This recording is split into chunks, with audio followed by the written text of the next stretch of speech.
I'm Pastor Randall Knighton, pastor of Spirit of God Christian Church, and here's your Morning's Minute Devotional. Before I get into the devotional, I want to invite each of you to join us for our town hall meeting this Sunday at 5 p.m. on Zoom, where we're going to deal with the psychological impact and effects of racism, injustice, and prejudice. We're blessed to have our very own Reverend Constance L. Cromartie, who is a licensed clinical therapist, who will be with us to help us deal with and navigate the psychological impact that racism, injustice, and prejudice can have and has had on many of us. I want to invite each of you to invite someone else to join in and be a part of it. You'll be able to get our link from our Facebook page, our Spirit of God Christian Church app, as well as our website.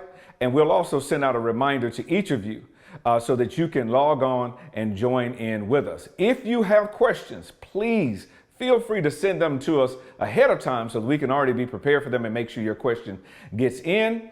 And that is to send it to info@spiritofgodcc.org, and we'd be more than happy to have your question already loaded and ready to go. But we certainly invite you to come and be a part of our town hall meeting. We did one already, and it was a huge success. We invite all of our teens, our young people, young adults, as well as our parents as well. And we want you to come and be a part of it, because many of us have had to face many of these things when it comes to racism, injustice, and prejudice, and they have had some negative and long-lasting effects on us, but we know that the God that we serve is a healer.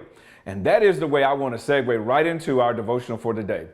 Exodus chapter 15, verse 26 in the D clause very simply says this: "For I am the Lord who heals you."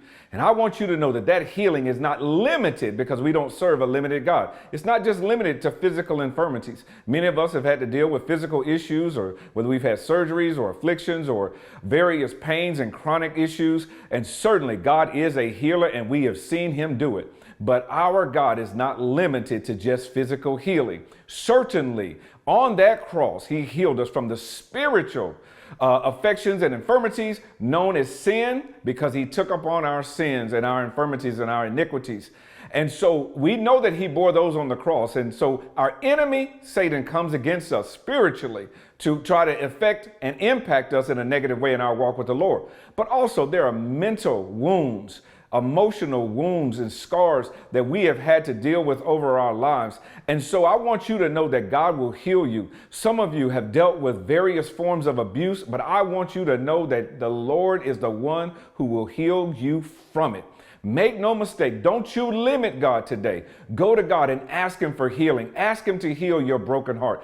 Ask him to heal your downtrodden spirit. Ask him to heal you from even some of the negative that the enemy has tried to tell you that God wouldn't do for you, but you've seen him do it. Thank him for that. But then also feel free to certainly seek God for your healing physically, but don't limit him to just physical. Know that he'll heal you mentally, emotionally, spiritually, and even financially. God will do that for you too, but you got to go to him and trust him, for he is the God who heals you. I'm Pastor Randall Knighton, and you have a blessed day, and I hope to see you on our Zoom meeting, where we will deal with the psychological impacts and effects of racism, injustice, and prejudice this Sunday at 5 p.m.